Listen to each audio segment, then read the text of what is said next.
Herkese merhabalar arkadaşlar, kanalımıza ve yeni videomuza hoş geldiniz. Yine yepyeni bir videoyla karşınızdayız.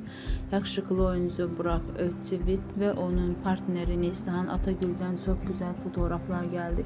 Yeni gelen kareleri sizlerle paylaşıyoruz. Siz de kanalımıza abone olmayı, videomuzu beğenmeyi unutmayın. İyi seyirler, hoşça kalın, bizimle kalın.